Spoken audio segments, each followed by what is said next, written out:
শুক্রবার 7 দফা দাবিতে মাধ্যমিক শিক্ষা অধিকর্তার নিকট স্মারকলিপি প্রদান করে এআইডিএসও সদস্যরা। দাবিগুলির মধ্যে রয়েছে গ্রীষ্মকালীন ছুটির মধ্যে বিশেষ পরিকল্পনা করে রাজ্যের সমস্ত স্কুলে পাঠ্যপুস্তক সরবরাহ করা, অবিলম্বে বিদ্যাজ্যোতি প্রকল্প বাতিল করা, প্রতিটি স্কুলে প্রয়োজনীয় সংখ্যক বিষয় ভিত্তিক শিক্ষক নিয়োগ করা, স্কুলগুলির হোস্টেল পরিষেবার উপর বিশেষ গুরুত্ব দেওয়া এবং শিক্ষার সকল স্তরে ফি মকুব করা। শীঘ্রই যদি তাদের দাবি পূরণ করা না হয় তাহলে বৃহত্তর আন্দোলন যাবে বলে জানায় এআইডিএসও এর সভাপতি রামপ্রসাদ আচার্য। ত্রিপুরা রাজ্য কমিটির পক্ষ থেকে আমরা এখানে এসেছি। আপনারা জানেন এই 1 এপ্রিল থেকে নতুন শিক্ষাবর্ষ চালু হয়েছে। এপ্রিল মে 2 মাস এখনও চলে গিয়েছে, এখন পর্যন্ত রাজ্যের স্কুলগুলিতে পাঠ্যপুস্তক এখনও ছাত্রছাত্রীদের হাতে পৌঁছায়নি। ইভেন কি আগামীকাল থেকে আমাদের স্কুলগুলিতে গ্রীষ্মকালীন ছুটি পর্যন্ত ঘোষণা হয়েছে। তাহলে যে দীর্ঘদিন ছাত্রছাত্রীরা পাঠ্যপুস্তক যদি না পায় তাদের কি পড়াশোনাটা ভালো হবে না খারাপ হবে?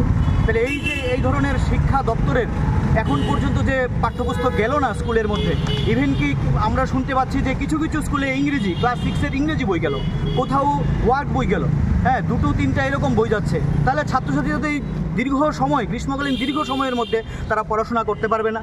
কার্যতই পড়াশোনার ক্ষেত্রে একটা অনীহা সৃষ্টি হবে। এই যে শিক্ষা দপ্তরের এই ভূমিকা থেকে আমরা কি দেখতে পাচ্ছি? নিঃসন্দেহে শিক্ষা দপ্তরের এই ভূমিকা একটা উদাসীনতার পরিচয় হচ্ছে। আমরা তার তীব্র প্রতিবাদ জানাচ্ছি। আমরা 7 দফা দাবিতে আমরা এখানে এসেছি মাননীয় মাধ্যমিক শিক্ষা অধিকর্তার নিকট আমরা ডেপুটেশন দেব। তার পাশাপাশি এই যে বিদ্যাজ্যোতি স্কুল, প্রায় প্রত্যেক দিন পত্রপত্রিকায় ঘোষণা হচ্ছে, পত্রপত্রিকায় আসছে যে বিদ্যাজ্যোতি স্কুলের ভয়ানক দুরবস্থা। এই যে বহু স্কুলগুলির মধ্যে এখনও দেখা যাচ্ছে কি যে শিক্ষক শিক্ষিকার বিষয়ভিত্তিক শিক্ষক শিক্ষিকার অভাব।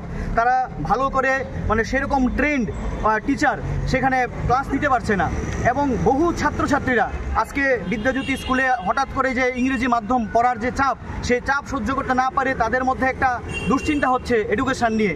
এবং তাও আমরা লক্ষ্য করছি এই রিসেন্ট এখন বোর্ড পরীক্ষা থেকে ধরুন এই যে সিবিএসসি প্যাটার্নের যে বোর্ড, সিবিএসসি থেকে টিবিএসসিতে কোনো ছাত্র যদি ভর্তি হতে হয় তাহলে তাকে 1000 টাকা মাইগ্রেশন সংগ্রহ করতে হবে 1000 টাকা দিয়ে। এটা কি ধরনের পরিকল্পনা? তাহলে স্কুল স্তরের ভর্তি প্রক্রিয়া যদি এরকম জটিলতা সৃষ্টি হয় তাহলে গরিব ঘরের ছেলেমেয়েরা কীভাবে পড়াশোনা করবে? এমনি তো শিক্ষার মধ্যে ব্যাপক ফি বৃদ্ধি ঘটছে। তাই আমরা 7 দফা দাবিতে আজকে আমরা এখানে সোচ্চার হয়েছি।